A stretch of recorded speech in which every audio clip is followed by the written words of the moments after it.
आपले थेट.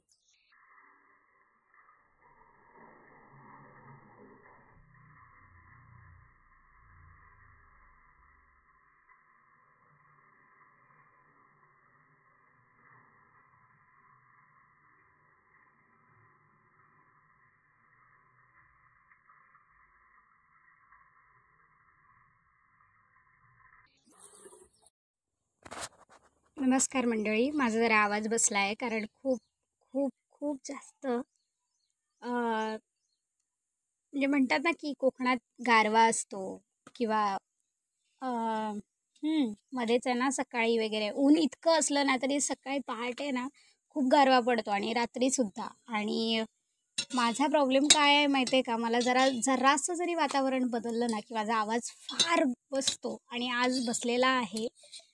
माझा आवाज थोडासा वेगळा येईलच तुम्हाला, पण एक सुंदर असं सांगते की चुलीवरची भाकरी मग ती शिळी असो किंवा कशीही असो इतकी गोड लागते ना, म्हणजे कुठच्याही वडापाव, बर्गर किंवा पिझ्झा सगळ्याला फेल करेल इतकी गोड असते. आणि आज हे म्हणजे खूप वेगळ्या पद्धतीने हे सगळं शिकायला मिळतंय, बघायला मिळतंय. तर हे सुख आहे ना, हे सुख पुन्हा कधी, हे कोकणातलं सुख आहे.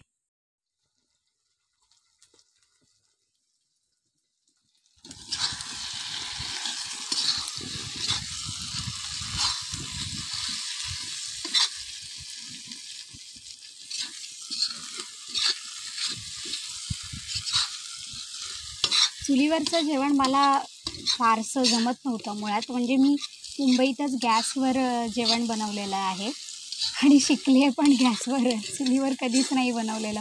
पण इकडे आल्यापासून ह्या सगळ्या गोष्टी पारंगत करणं आणि ती जिद्द सांभाळून सगळ्यांना जेवू घालणं, हो हो हो हो हो, मला खूप वेगळा एक्सपिरियन्स मिळतो आहे. आणि ठीक आहे, चालतं. म्हणजे शिक्षण कितीही केलं ना तरी आपली मुळं कधी विसरायची नसतात किंवा कितीही मोठे श्रीमंत झालं तरी मुळं विसरायची नसतात. त्याचं हे जिवंत उदाहरण. आणि खूप आवाज बसला आहे, खूप जास्त आवाज बसला आहे, समजून घ्या. कारण मला खूप वातावरणाचे बदल झाल्यावर मला त्रास होतो माझ्या शरीराला आणि झालेला आहे तो त्रास. कारण काल जरा हलकासा पाऊस पडला, मी भिजले नाही तरीसुद्धा त्या पावसामुळे माझ्या घशाला खूप जास्त त्रास झालेला आहे आणि बसला आहे आवाज. आणि ह्या आवाजामुळे मला बरीचशी कामं करता येत नाही आहेत. म्हणजे कामाकडची आवाज भयंकर बसल्यामुळे. अगदी सकाळपासून सगळं गरम पाणी झालं, सगळं ट्राय करते पण तरीसुद्धा होत नाही आहे. पण एक सांगू इच्छिते तुम्हा सर्वांना की ही जी लाईफ आहे, म्हणजे ग्रामीण भागातली जी लाईफ आहे, ही लाईफ थोड्या कालावधीने ही पण शहरी भागासारखी होईल. तर ती करायची नाही आहे आपल्याला, म्हणून मी इतकं चूल हे या सगळ्या गोष्टी प्रमोट करते. तुम्हाला माहिती आहे मला ही गरज पण नाही आहे हे सगळं करण्याची. पण आज हा जो ग्रामीण भागातला जो परिसर आहे, ह्याला म्हणतात ना की चूल आणि ह्याला आग म्हणजे विस्तव, इकडे विस्तव म्हटला जातो. तर ह्या सगळ्या गोष्टी आहेत ना, ह्या जात आहेत. म्हणजे कुणी घेतला आहे माहिती आहे, जागा कुणी घेतली आहे, तर घाणेरड्या गॅसने जागा घेतली आहे. ज्या गॅसने खूप आजार येतात.